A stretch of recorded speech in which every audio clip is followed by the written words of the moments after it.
Hello, everybody, and welcome to week one of our teaching modules. My name is Trisha, and the rest of my group members are Adarina, Angelo, Angie, Haley, Janessa, Jason, and myself.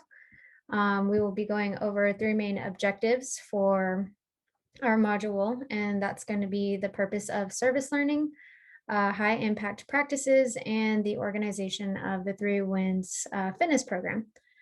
So we hope you enjoy. All right, so the first topic that we are going to be going over is service learning. And right here you can see is a basic definition that you can see within this week's readings. But I wanted to go a little bit farther into that. You can think of it kind of more as a process of learning just through different interactions among the learner's knowledge, experience, and ideally just a reflection of the mix. Um, this teaching method should go above and beyond the institute and classroom. Ultimately, the students then should be able to recognize these patterns and kind of just depict them for themselves. So in saying that, service learning is kind of a subset of pedagogy, which is a method and kind of practice of teaching, especially in an academic subject, or even just a theoretical concept, kind of a mixture of those two. And that's where you'll see that philosophy aspect is kind of that critical and deep thinking. But like I said, service learning should go far beyond the course content and kind of the environment of the classroom. And it should strengthen more of a social change from the community based on the community needs by applying these theories to real world issues outside of the institution. And now we move on to the whys of service learning. The service learning approach should relate to the course content, but it also should establish a deeper connection between knowledge application and the course content itself. And with that said, there are three meaningful reflective activities that can help induce this deeper and critical thinking that we need with this teaching method. And that's going to be direct writing, small group discussions, and class presentations. But it also further unifies and develops these ties between our educational institutions and their surrounding communities. And it also enhances these needs of the communities. And it also initiates, on the other end, the civic education for the student. And last but not least, it produces ethical human beings before these students are basically becoming the skilled and trained professionals that they aspire to be, by allowing them to put these theories into practice before they get out into the real world. And I think now more than ever, our social skills are kind of in deterioration, just because of COVID and, a lot of many other factors. But right now, I think COVID kind of takes a hit on these programs that are geared more towards the hands-on experience and the service learning experience.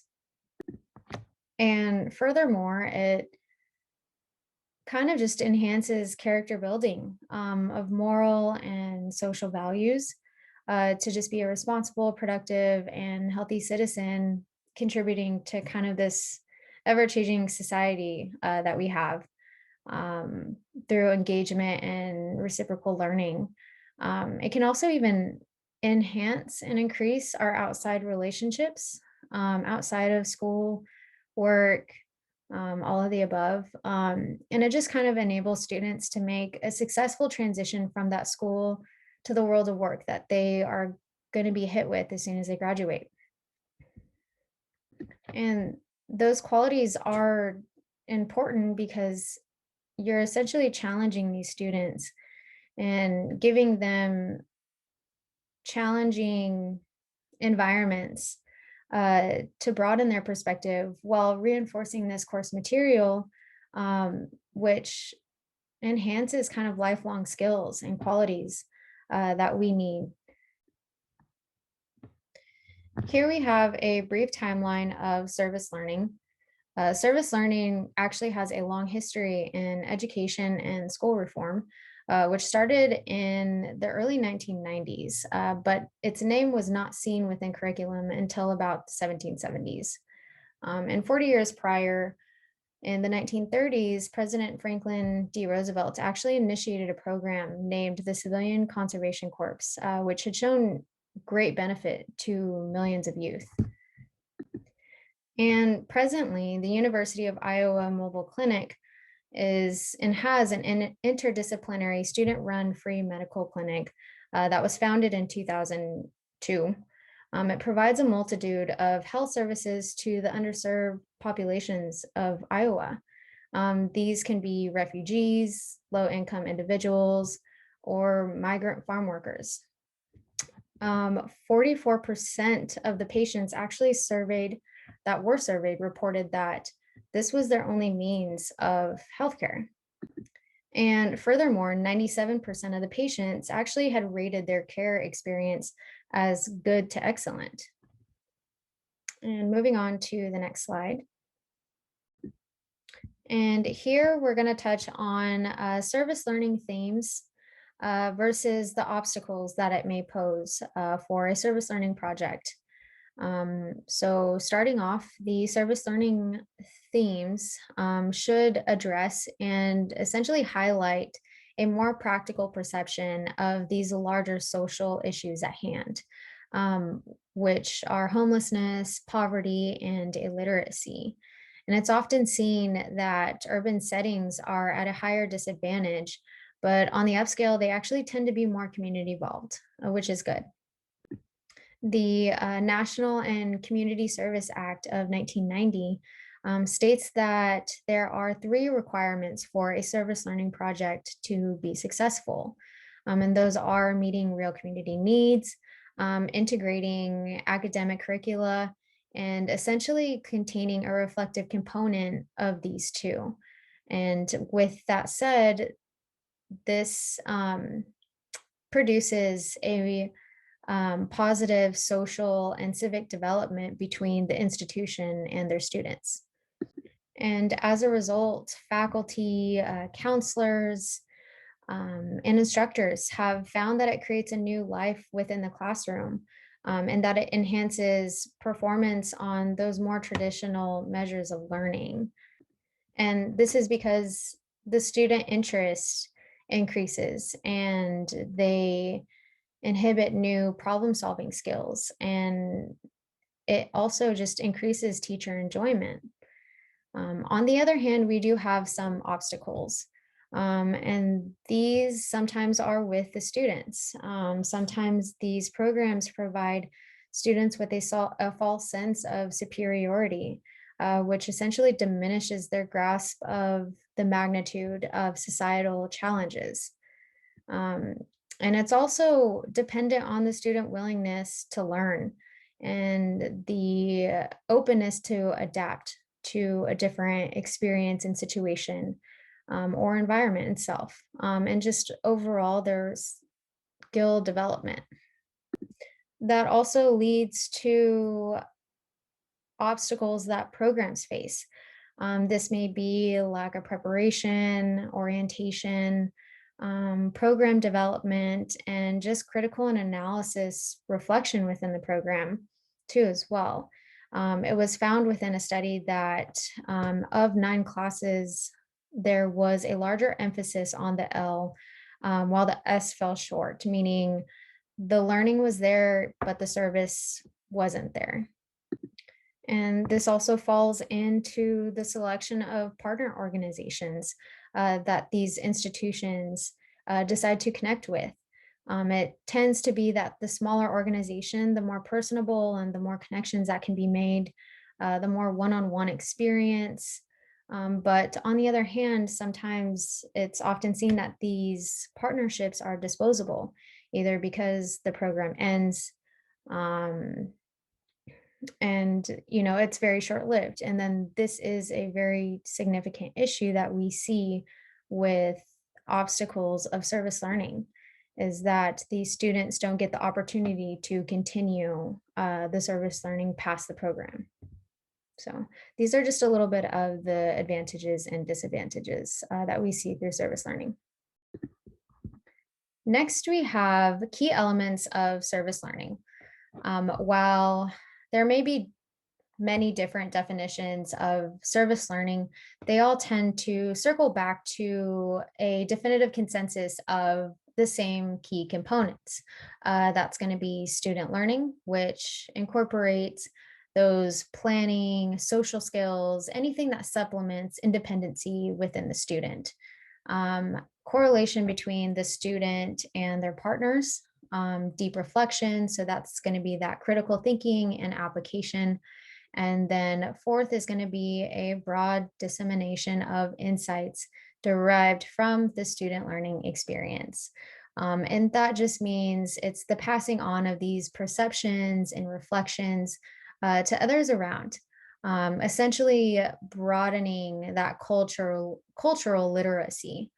And I've also added a fifth one that I thought and kind of had seen through these studies that were very important to the projects and into the service learning.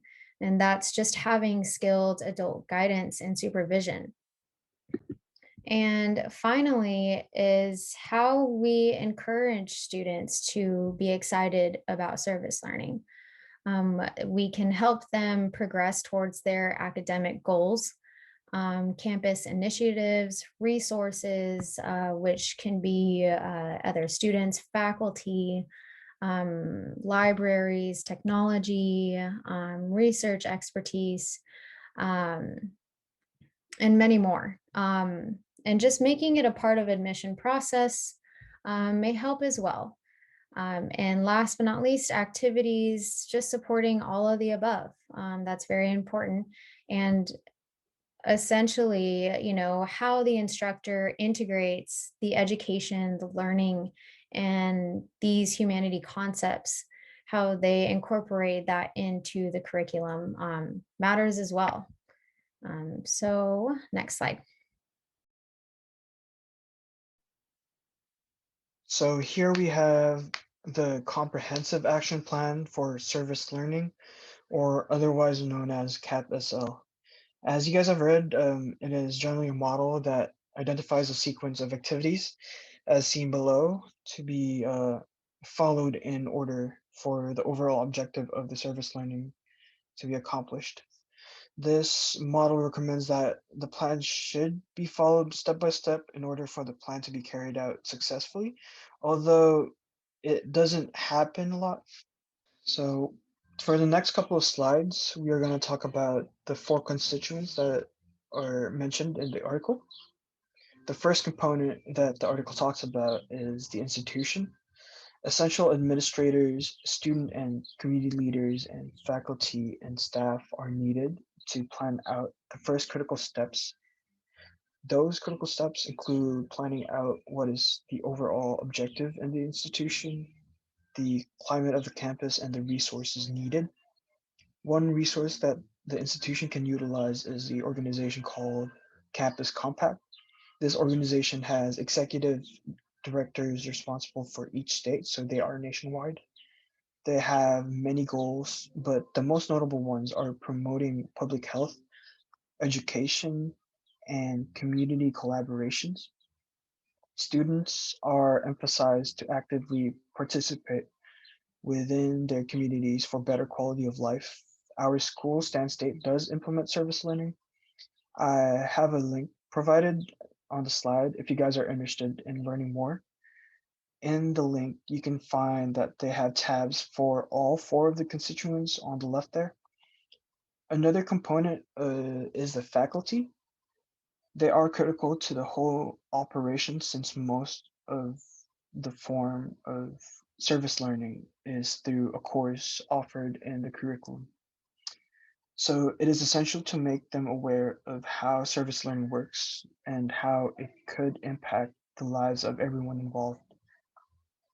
One way that the article mentions to help faculty understand is by prototype course. This way, um, they can see examples of how service learning would be carried out. The Office of Service Learning can also help the faculty by playing a number of roles. Uh, they can be a catalyst, solution giver, process helper, resource linker, confidence builder to both fellow faculty and students as listed in the article. The example of this movement would be the Alliance for Children Collaborative Exceptional Peer Tutors program, which is established in Utah in the Alpine District by which is established by counselors. Their goal is to provide or teach the students social and civic attributes. Apart from being better students, the program also aims to make better people or better citizens out of their students. One of the main benefactors to the whole service learning idea are the students, which is us. They are involved or engaged by two means. One being through organizations found in the campus. Students voluntarily commit their time and efforts to practice what they have learned through school. And the other way is through faculty that implement service learning opportunities through their courses. Students will have the chance to practice theories and solutions to problems found in the local community or the targeted community. Support can be given to students if needed through specific service that they may need and academic credit to reward their efforts. Another main benefactor to the plan is the targeted community. Representation of the community is important as the whole program will be aimed to service them. It takes time to build a solid partnership with the community, and there are three main ways that can help indicate that there's a strong partnership. One being that the program is benefiting both the university and the community. Another would be that the interaction is guided by institutional choice and strategy. And the last being the program is important to both parties. The next slide will be reviews and comments about service learning from the students who have experienced it. Uh, you guys can take your time to read those comments.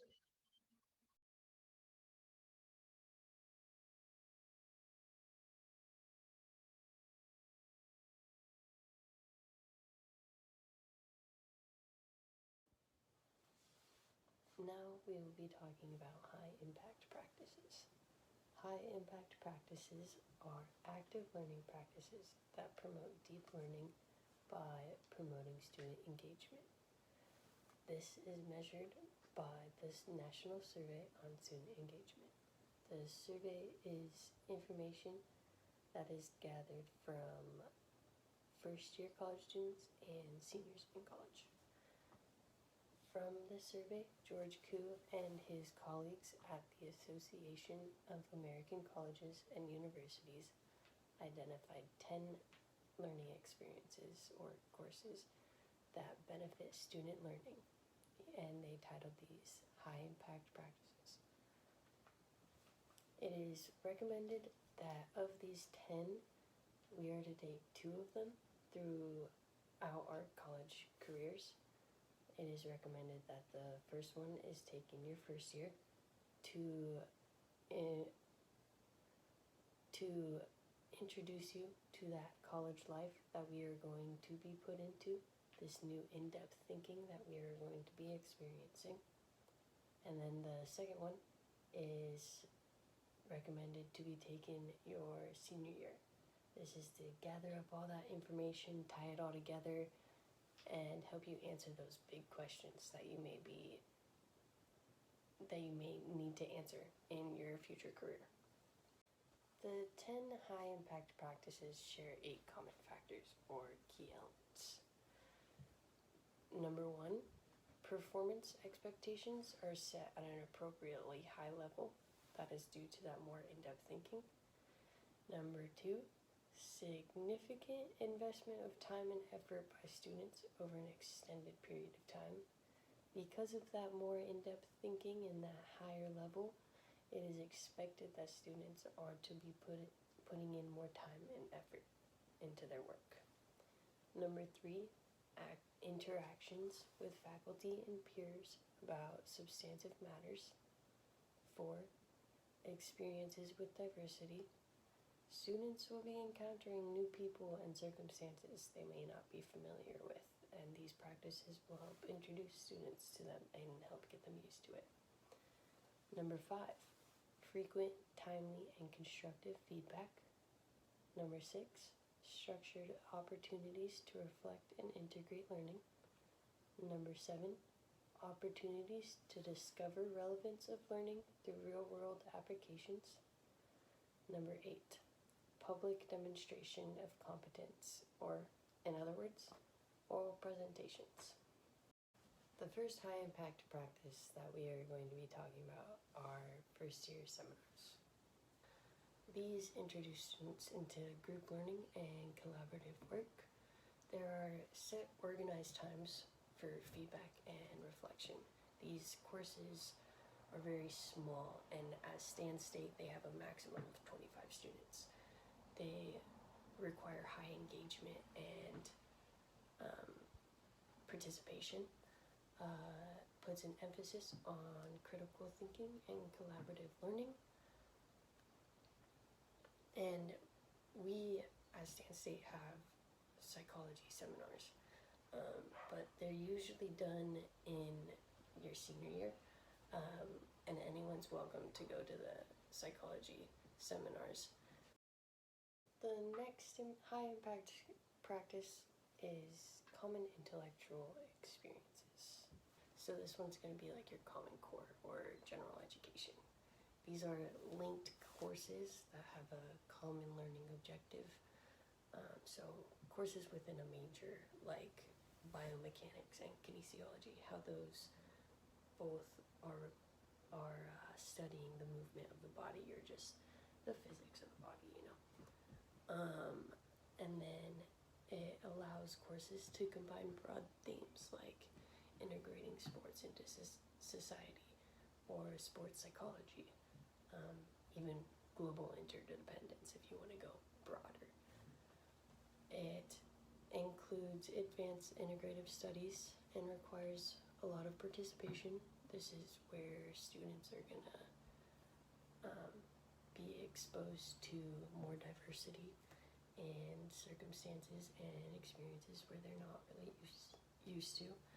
Next is the learning communities. This is where those linked classes are combined and grouped into a more broader category, so like your major or your degree even.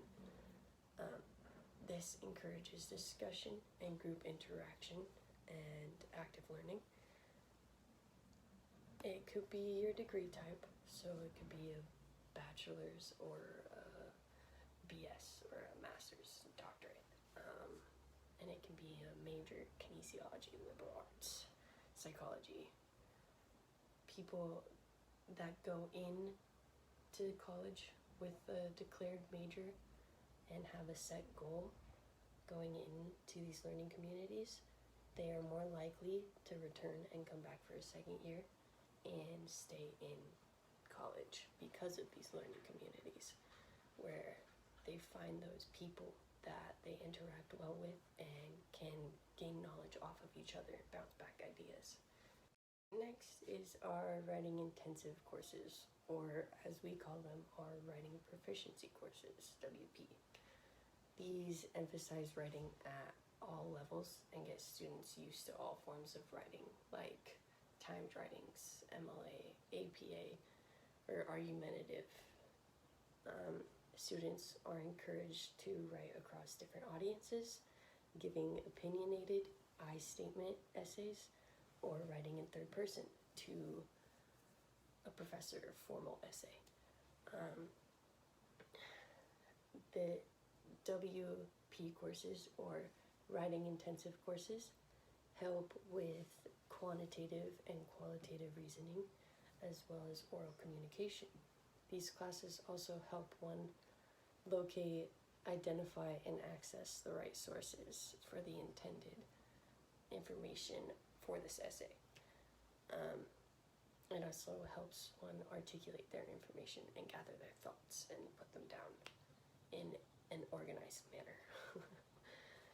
Collaborative activities involve working with the group, learning to solve problems in the company of others, while gaining understanding through listening to the insight of others. These courses help prepare students to deal with messy situations and unprompted situations. That is my dog. Active learning experiences are positively associated with increased communication between students and their faculty. So it's associated with increased communication between the students. Students are communicating more with each other, as well as more with the professor. They are going to the professor more with questions rather than if it was just a regular lecture. These courses, collaborative activities, can be labs. We take labs quite often and are put into lab partners or lab groups that encourage collaborative work and group learning. The next high impact practice we're going to be talking about is undergraduate research. And this is predominantly used in science disciplines. The most common one is having a control group and an experimental group and finding out like the difference between those two and whatever you're researching about, how it affects those groups. If it does or it doesn't affect. The goal of this is to challenge students' questions by using their research methods and the department's technology.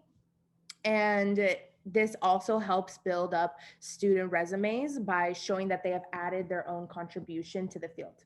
The next is global learning. These are things like studying abroad or joining an organization in another country. This helps students explore cultures, life experiences with others, and different worldviews apart from their own. But you also don't have to leave the country in order to experience global learning. Professors can do this by encouraging communication between their students and holding debate in their classes. And you can do your part by surrounding yourself by different people who are not the same as you, and you can actually learn something from those people and have discussions with them about race, class, gender, politics. And this overall just makes you a better health professional, a better student, a better coworker, and a better person. But if you can't study abroad or visit another country and experience different cultures, you can also participate in community-based learning. And these are direct experiences with issues that you are studying in your field, and this preps you for citizenship, work, and life. It helps you analyze and solve problems, and students who participate in community-based learning have the opportunity to go out and learn in the real world, and then they are able to come back into the classroom to improve their strategies for next time. So you're kind of learning as you go. This is a good habit to have so that when you graduate, you are able to go into the field and you have that habit of learning as you go and reflecting on your work, and so that you continuously get better as an employee. The most common high impact practice are internships. And I think most of us by now have interned at least one place that we envision ourselves either going into after we graduate or where we want to be eventually. And this is great because you not only build up your resume, but you get direct experience in that work setting while also being supervised by somebody. Just having hours where you were working with a health professional is really kind of makes you stand out in your resume for your work or for a graduate program. The last one is capstones, courses, and projects. This is a senior project that students are either required to do or they choose to do about a topic of their choice in their field. And this can be, when I say it's their choice, meaning they can, try and aim to get a reward or recognition in their department, or it might be required by the university in order to graduate. And common projects include research papers, presentations, or best work portfolios that they have developed from the 4 years that they've been in school. So the benefits of high impact practice include students from different departments having positive education results. They were able to learn and retain more information by becoming more involved in their teachings. And this also helped, the practices also help decrease student dropout rate. Whether students participate in one or more of these practices, they would see an increase in their communication skills with their classmates, their co-workers, and faculty.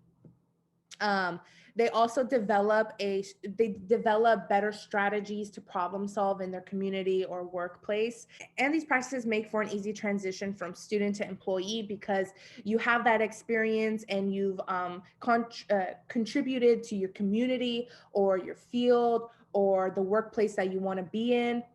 And so employers see that, and you won't kind of be lost in your workplace. You have somewhat of an understanding of what it takes to be an employee, in that field, and what is expected of you, and how to be professional right off the bat. The Three Wins, formerly known as 100 Citizens, is a nonprofit exercise program run by undergraduate and graduate students in the field of kinesiology who are looking for experience in the real world.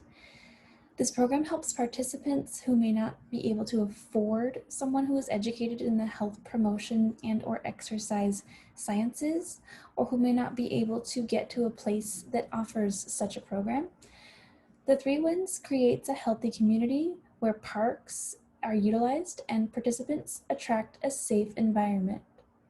The Three Wins is held in public parks where students lead groups of participants through exercise at designated times of day in order to exceed recommendations made by the Center of Disease Control and Prevention, reduce body weight and common diseases related to obesity and inactivity, and gain support from other institutions like the Department of Public Health.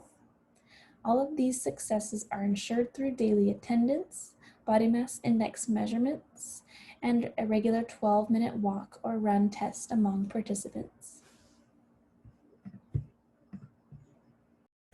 So there are 3 goals of the Three Wins fitness program. The first one is participant fitness and health. So this program is for anyone of any age, young or old. Doesn't really matter, you can join.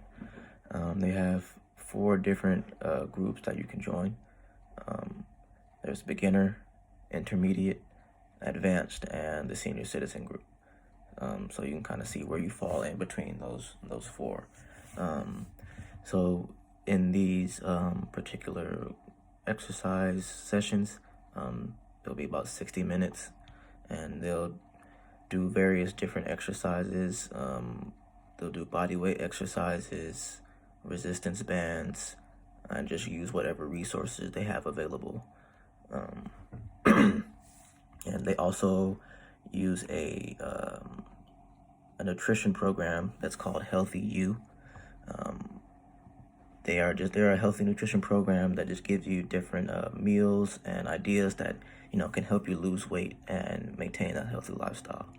So this program this Healthy You program mixed with the exercise that you would be doing for the Three Wins fitness program would definitely be a good way to help you lose weight and have a healthy lifestyle.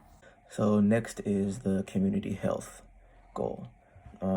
Since this is a free program, they definitely make sure that it can reach all aspects of the community, and they just want to make sure that everyone has a great resource to use, and this is the way that they do that. And due to physical inactivity being one of the leading risk factors for many deaths worldwide, it's just important for programs like this to be readily available and affordable to all individuals to ensure that our community gets healthier and healthier every day. And lastly, the third goal is student professional development. So undergraduates and graduates both participate in this program as far as being instructors.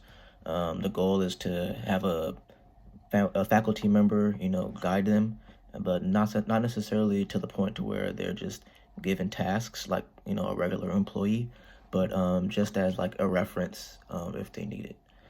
The 3 Wins program believes that too much faculty input can kind of like stunt the growth of the professional development of the student, just because they wouldn't necessarily be able to experience all the same things on their own if they had too much help.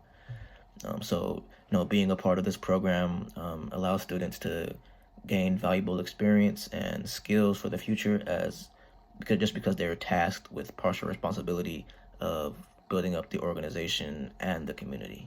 Like I was saying before, a lot of undergrad students also use this particular program for internships. And in order to receive a certain amount of credits for the internship, you have to complete a specific amount of hours. So you need 45 hours for 1 unit, 90 hours for 2 units, and 135 hours for 3 of the units. So in order to become a 3 Wins instructor, you have to go to their website, which I put in the bottom left of the slide. So you have to go to the website and complete an online application. So if you're a new applicant, you do have to submit a resume and a 250-word cover letter, just explaining why you are interested in the program and want to join. And then you have to meet their particular staff requirements. So, just to name a few of the important ones, you have to maintain or have graduated with a 2.75 GPA. And then just because of COVID and the climate that we're in today, everything is online. So you do have to attend weekly Zoom staff meetings. And then you have to complete an instructor competency exam. And also you do have to note which position you want to be. So you can either be an adult group exercise instructor or a program director. There are 3 exercise groups that are 60 minutes long, and any age group is welcome to join. Based on their physical activity level, they will be placed in one of the 3 groups that is assigned by an undergraduate or a graduate kinesiology student that's a staff member. The 3 exercise groups are the LGM, which is Let's Get Moving, the AL, which is Active Lifestyle, and P, which is Performance. For the Let's Get Moving, this is the most basic class, and that's to learn about the simple components of movements. This emphasizes balance, mobility, and coordination. There are 5 primary movement patterns that they learn in this one. And the first one is bending and lifting, which such as squatting down to pick up something off the floor, or standing up from a chair, or getting up from your bed. The second one is a single leg movement, and this is things like going up and down the stairs, walking, running, or jogging. The third one is a pushing movement, and this is to push yourself off of the ground in case you fall down. The fourth one is a pulling movement, and that's like vacuuming, for example. So you go like this. Also, raking is another one. The fifth one is the rotational movement, and that's things like getting out of bed or rolling out of bed. And this group will engage in different circuits that target major muscle groups of the entire body, your core, and the cardiovascular system. In this group, they get introduced to different equipment such as resistant bands, light dumbbells, and medicine balls. The second exercise group is the active lifestyle, and this is a beginner level of the plyometric. And plyometric is using your muscles to the most amount of force it has in the short amount of time in order to increase your muscle strength and also your speed. Using equipment that was introduced and used from the LGM group, such as the light dumbbells and resistant bands, but now you're adding more complex movements. And some complex movements are going from a squat followed by a shoulder press, or doing jump squats or burpees.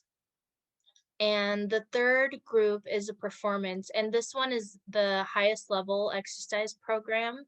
You must have completed and mastered the LGM and the AL exercise group before moving on to this one. You get introduced to TRX, which I've pictured on this slide, and you can do many exercises with this, such as working with your core. You can put your feet in, like, there's little loops at the very bottom. You can put your feet in that and go on your hands, just like as if you're going to do a push-up, and bring your knees all the way to your chest and then back out for your core.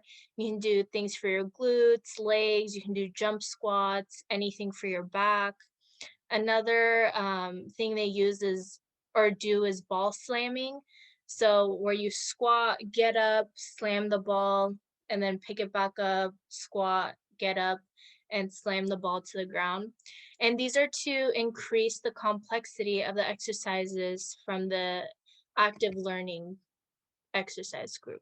Three Winds offers 4 different programs, and I'm going to go over the first 2. The first one is the Back to Basics, BTB, and this is a new one during the coronavirus. It's basically going back to using body weights and light dumbbells and resistant bands, since gyms are closed and a lot of people typically don't have the cable machines and heavy weights that gyms do.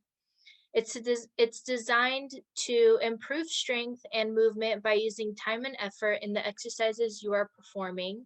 So sometimes it's best to just work on your form before adding heavy weights. If your form isn't correct, then there's a potential of injuring yourself down the future. And this is to have better quality of life while you're at work or just enjoying your life.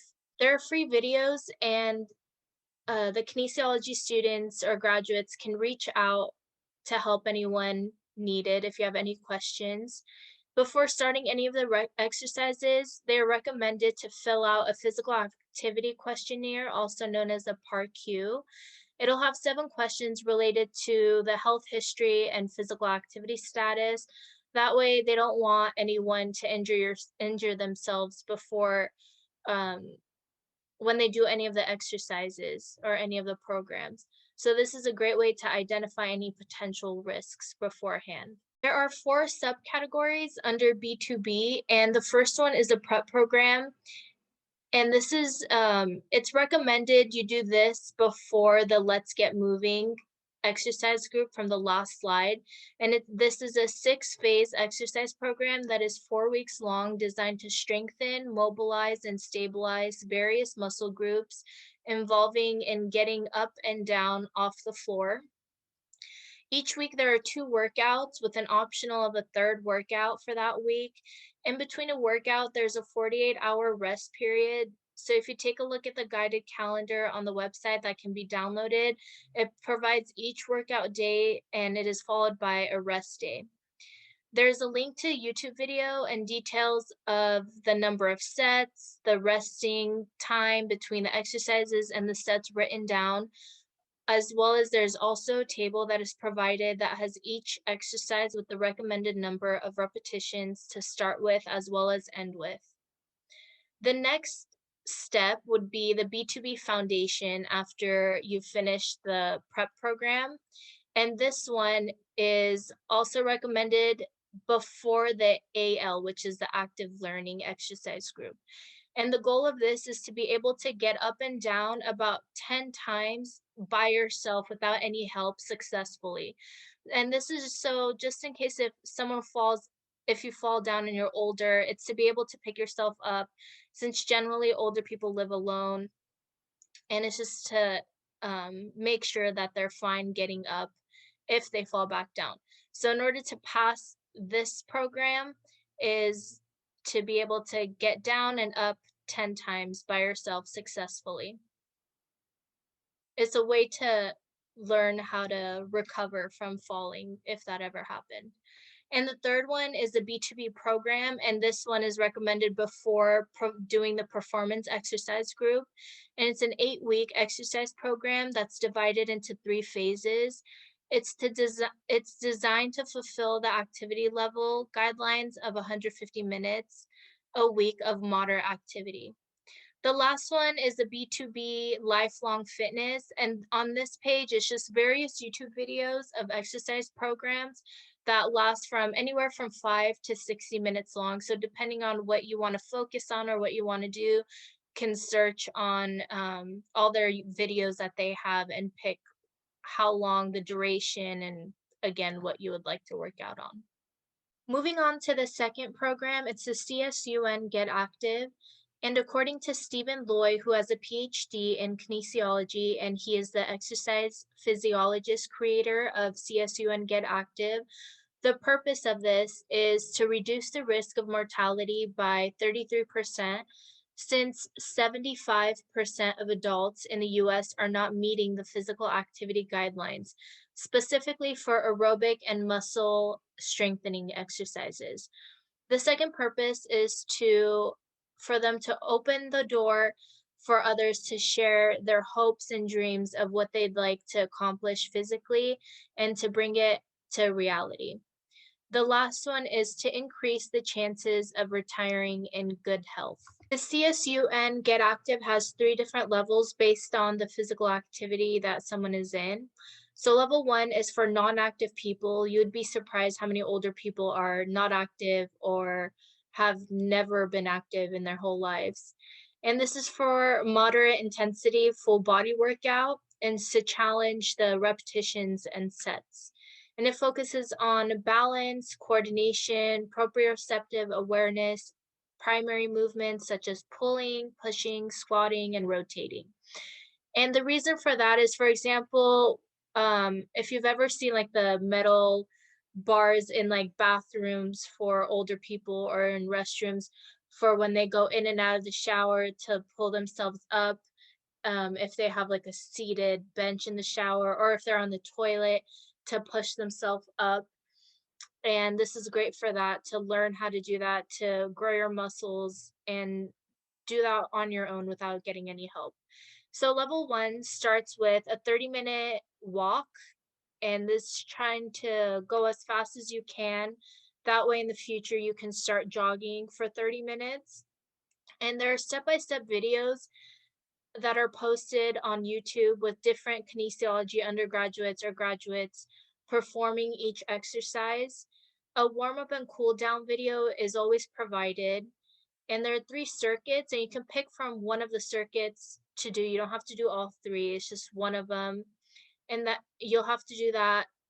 So it's 10 workouts and it's one time each. And after each exercise, the recovery is 30 seconds and then get back into the second workout. And then the second level is for people who occasionally exercise. And this again is for moderate intensity full body workout. And it's to challenge you with time intervals. The second level is for people who occasionally work out, and it's for full body workouts. And it's to challenge the participants into timed intervals.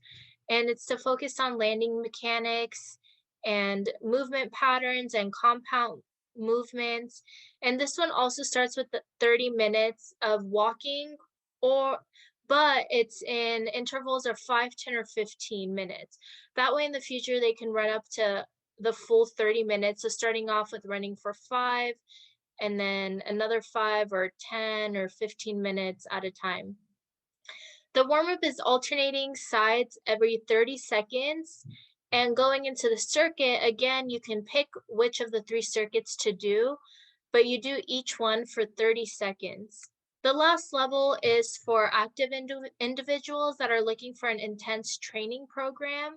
So this is again for the full body, but it challenges you with timed intervals, and it's way more intense than the first 2 levels.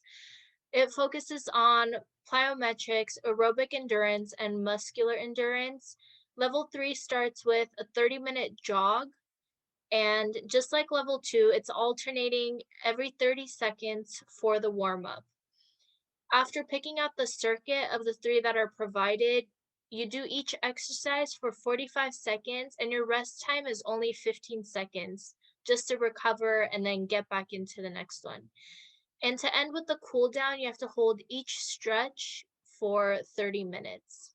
Another category to the Three Wins program is a compilation of resources called 365 Journey to Health. You can think of this as one's everyday journey to health. This online information titled 365 Journey to Health is composed of a calendar of events, resources on how to access physical therapy, and a way to stay in contact with others who are also in a Three Wins program. Participants also use this online forum to tell their stories of how the Three Wins helped them. Testimonials like this help spread the word of the organization. Another cool feature is called Strava Letterboards. Strava is a mobile application that can be downloaded onto a phone, watch, or other device that allows users to share their workouts with each other. It is free or $5 a month depending on what subscription the user wants. All data gets uploaded and compared with others on Strava who are also a part of the Three Wins Fitness program. This is a great way for participants to monitor their workouts and promote friendly competition.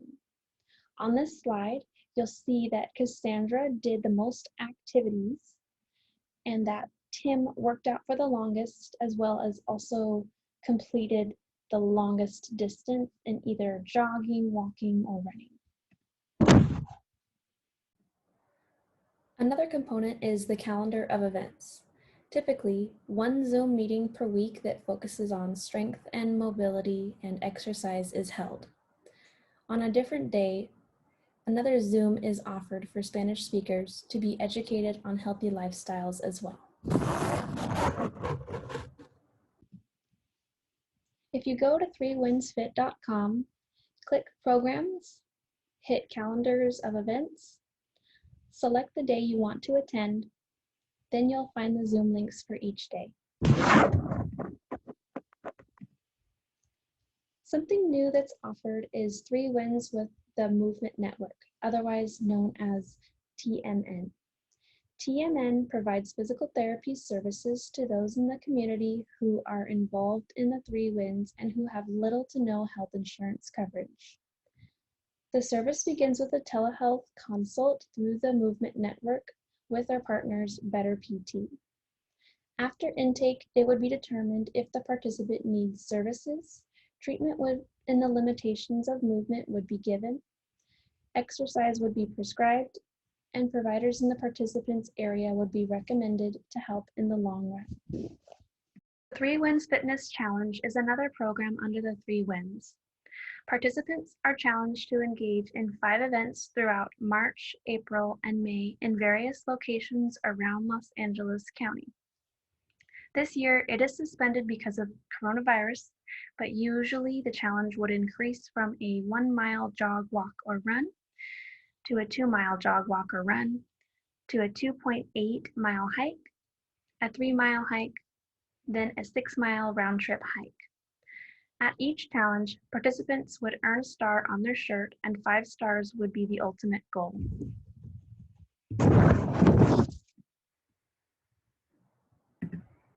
On the next slide, you'll see some locations listed if anyone is curious about what parks in particular the 3 Wins Fitness program regularly hosts their sessions at.